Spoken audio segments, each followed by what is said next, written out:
Kothamangalam Mar Athanasius engineering കോളേജിലെ സുസ്ഥിര നിർമ്മാണ സാമഗ്രികളും സാങ്കേതിക വിദ്യകളും എന്ന പേരിൽ 5 ദിവസത്തെ പ്രൊഫഷണൽ ഡെവലപ്മെന്റ് പ്രോഗ്രാമിന് MA എഞ്ചിനീയറിംഗ് കോളേജിൽ തുടക്കമായി. ശില്പശാലയുടെ ഉദ്ഘാടനം national institute of technical teachers training and research Kerala centre മേധാവി ഡോക്ടർ ESM സുരേഷ് നിർവഹിച്ചു.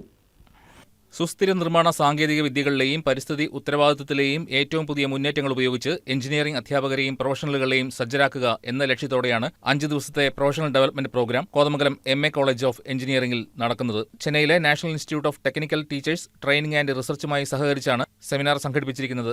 നിർമ്മാണ മേഖലയിൽ പരിസ്ഥിതി സൗഹൃദ നവീകരണങ്ങൾക്കായുള്ള ആവശ്യകത വർദ്ധിച്ചുവരുന്ന ഈ കാലഘട്ടത്തിൽ ഗുണമേന്മയിലും ഉപയോഗത്തിലും വിട്ടുവീഴ്ച ചെയ്യാതെ പരിസ്ഥിതി ആഘാതം കുറയ്ക്കുന്ന വസ്തുക്കളിലേക്കും രീതികളിലേക്കുമുള്ള മാറ്റത്തിന് ഊന്നൽ നൽകേണ്ടത് അനിവാര്യമാണ്. കാർബൺ ബഹിർഗമനം കുറയ്ക്കുന്നതിനും പ്രകൃതി വിഭവങ്ങൾ സംരക്ഷിക്കുന്നതിനും വ്യാവസായിക ഉപോൽപ്പന്നങ്ങൾ, പുനരുപയോഗിച്ച അഗ്രഗേറ്റുകൾ, ബദൽ സിമന്റുകൾ, ഊർജ്ജ കാര്യക്ഷമമായ സാങ്കേതിക വിദ്യകൾ, pre fabrication, 3D printing, green concrete എന്നിവ ഉപയോഗിക്കുന്നതിന്റെ പ്രാധാന്യം എന്നിവ ശില്പശാലയിൽ വിശദമായി ചർച്ച ചെയ്യപ്പെടും. ശില്പശാലയുടെ ഉദ്ഘാടനം NITTTR കേരള സെന്റർ മേധാവി ഡോക്ടർ ESM സുരേഷ് നിർവഹിച്ചു. സുസ്ഥിരതയെ അവഗണിക്കാൻ കഴിയാത്ത യുഗത്തിലേക്ക് യോഗം പ്രവേശിക്കുകയാണെന്നും കാർബൺ ബഹിർഗമനം, വിഭവശോഷണം, പാരിസ്ഥിതിക അസന്തുലിതാവസ്ഥ എന്നിവയ്ക്ക് നിർമ്മാണ മേഖല ഗണ്യമായ പ്രാധാന്യം നൽകണമെന്നും അദ്ദേഹം തന്റെ ഉദ്ഘാടന പ്രസംഗത്തിൽ പറഞ്ഞു.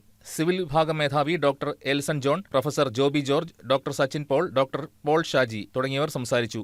വിവിധ എഞ്ചിനീയറിംഗ് കോളേജിലെ അധ്യാപകർ, ഗവേഷകർ, വ്യവസായ പ്രൊഫഷണലുകൾ, ബിരുദാനന്തര ബിരുദ വിദ്യാർത്ഥികൾ എന്നിവർ ശില്പശാലയിൽ പങ്കെടുക്കുന്നുണ്ട്. News desk KCV news.